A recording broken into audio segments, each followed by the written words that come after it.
A great argument for the use of tabs is the addition of tab leaders. If we take our contents document, which is in your working file, you'll see we have a simple table of contents, some headings, and then page numbers. And what I really want to do is improve the presentation of this table of contents so that all the page numbers are at this right-hand side, all nicely right aligned.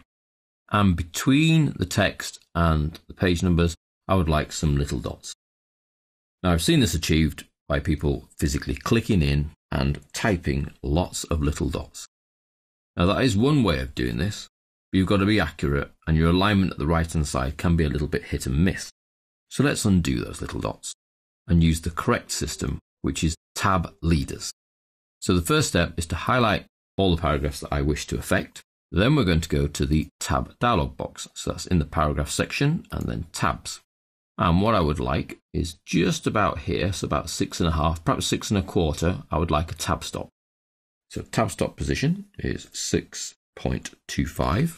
It's going to be a right-handed tab stop, so that the text is right aligned, and it's going to have a leader. Now I have a choice of 3 leaders, well effectively 4, because there is none, which is the default, or I can have dots, sort of hyphens, and then lots of little underscore characters.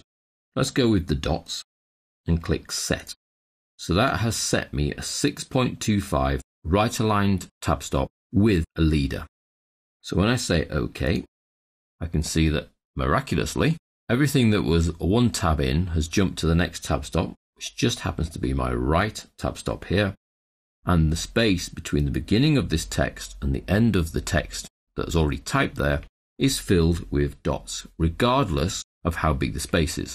So I've not had to figure out how many dots to type or what to put in. It's just placed the right number in for me. So that's using a tab stop with a leader. If I go to the end of my last paragraph and return, then the paragraph settings are copied down, which includes the tab settings. So I can type the next item, access data types in full detail. So regardless of how much I type there, I then tab to the next tab stop, which is the end of the line. It's a right aligned tab stop, so it fills the space in with dots. And then I can type whatever I would like, pages 7 to 9. And you can see that because I've typed a little bit more than the other lines, the number of dots just get reduced to fill the gap. So it's a single right aligned tab stop with a leader. If I highlight all of these, go back into my tabs dialog box, there's my tab stop that's doing the work. Let's change it to a different leader, so the little hyphens and OK. And you can see tab leaders get changed. Not a very attractive tab one. So back in the tabs, let's use the underscore one, OK.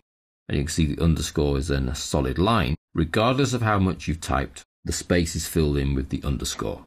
Personally, I do like the dots. So back to the paragraph, tabs, and dots, and OK.